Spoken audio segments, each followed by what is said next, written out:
লংকাত এটা বন্যহস্তীৰ মৃত্যু। লংকাৰ লস্কৰ পথাৰৰ ফৰ্মাৰ পাৰত এঘৰ লোকৰ কুঁহিয়াৰৰ খেতিৰ মাজত মৃত্যু সাবটিলে অসুস্থ বন্যহস্তীটোৱে।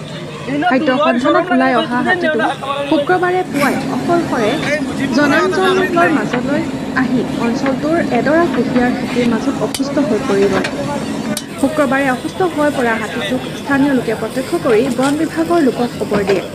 খবৰ পোৱাৰ পিছতে লংকা বন বিভাগৰ লোক উপস্থিত হৈ প্ৰয়োজনীয় চিকিৎসা প্ৰদান কৰাৰ পূৰ্বে মৃত্যুক সাবটি ল'লে হাতীটোৱে।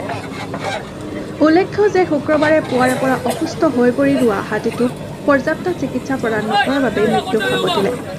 শুক্ৰবাৰে পুৱাৰে পৰা অসুস্থ হৈ পৰা হাতীটোক চিকিৎসাৰ বাবে শনিবাৰে বন বিভাগৰ লোকে স্থানীয় পশু চিকিৎসক লৈ যায় যদিও চিকিৎসাৰ পূৰ্বে হাতীটোৰ মৃত্যু ঘটে।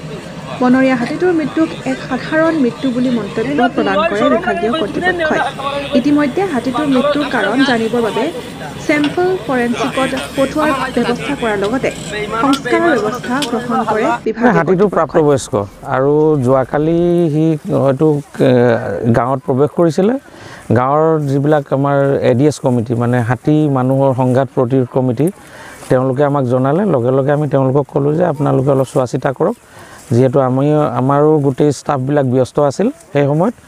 আৰু আমি পৰৱৰ্তী সময়ত তেওঁলোকৰ পৰ্যবেক্ষণত থকাৰ পিছত আমি পিছবেলালৈ আহিলোঁ।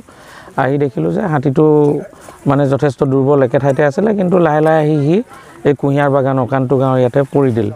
পৰাৰ পিছত আমি ইতিমধ্যে আমাৰ কাজিৰঙাত যি CWRC আছে ৰিহেবিলিটেশ্যন চেণ্টাৰৰ এক্সপাৰ্টৰ লগত কথা হ'লোঁ। তেখেতসকলে ক'লে যে তেখেতসকল অহাৰ কাৰণে প্ৰস্তুত, কিন্তু ৰাতি হৈ যোৱাৰ কাৰণে তেওঁলোক আজি অহা কথা আছিল।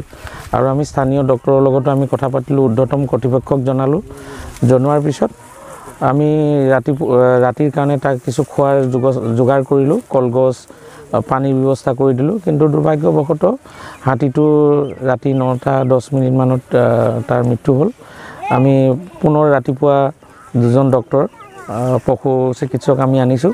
তেওঁলোকে প্ৰাৰম্ভিক যিমানখিনি মানে পৰ্যবেক্ষণ কৰিছে এইটো তেওঁলোকৰ অনুমানিক এইটো বাৰ্ধক্যজনিতই হ'ব, কাৰণ কেলে কোনো আঘাতৰ চিন নাই, কোনো পয়জনিং হেৰিয়াৰ প্ৰাথমিক লক্ষণ নাই। হাতীটো যথেষ্ট বয়স হ'ব, 70 বছৰৰ ওপৰ অনুমানিক তেওঁলোকৰ মতে। গতিকে এতিয়া পোষ্টমৰ্টেম ৰিপৰ্ট আমি অহালৈ বাট চাব লাগিব, তেতিয়াহে আমি একজেক্ট কজ অফ ডেথ কি কাৰণত হাতীটোৰ মৃত্যু হৈছে আমি গম পাম। কি হাতী আছিল? এইটো মতা মখনা হাতী। কি জেগা কয়? এইটো অকান্ত গাঁও।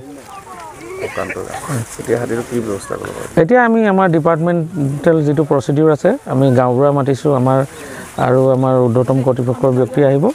আমি আমাৰ নিয়ম মতে এইটো আমি তাক ডিছপ'জ কৰিম, কাৰ্কাছটো আমি ডিছপ'জ কৰিম।